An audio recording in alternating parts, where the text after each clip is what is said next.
For my research proposal, I chose to attempt to find out if plastic waste generation follows the Environmental Kuznets Curve. The EKC is an upside-down U-shaped curve showing how the capacity for a country to cause damage to the environment changes as the economy grows. To answer my question, I will be looking at how the wealth of a country affects plastic waste generation by country and comparing it to the EKC.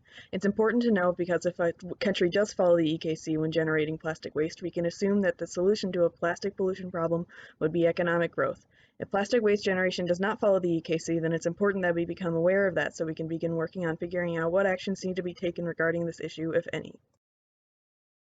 Using secondary data, I will be conceptualizing the wealth of countries by looking at the GDP of each country in US dollars from the World Bank and operationalizing it by using their definition of GDP that states GDP at purchaser's price is the sum of gross value added by all resident producers in the economy plus any product taxes and minus any subsidies not included in the value of the products.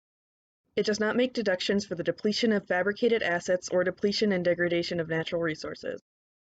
I will also be using our world and data as a secondary resource to find out the amount of plastic waste each country generates. It will be conceptualized as the amount of plastic waste generated before it has been managed, recycled, added to landfills, or otherwise disposed of.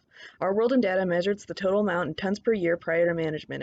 It was calculated using per capita plastic waste generation data published in Jambeck et al. 2015 and data from the World Bank for the total population.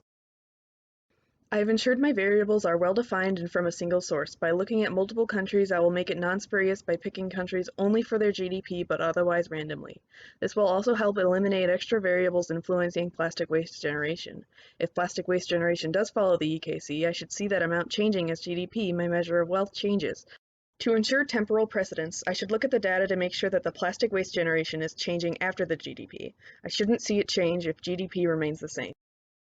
When analyzing the data, I will be picking countries based on GDP and placing them as points onto a graph showing GDP on the x-axis and plastic waste generation on the y-axis to create a curve.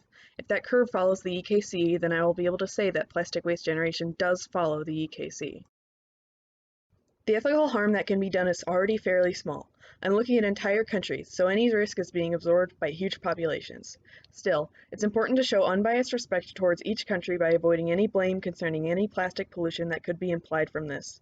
If one country is generating a lot of plastic waste, it does not mean that those plastics are becoming pollutants.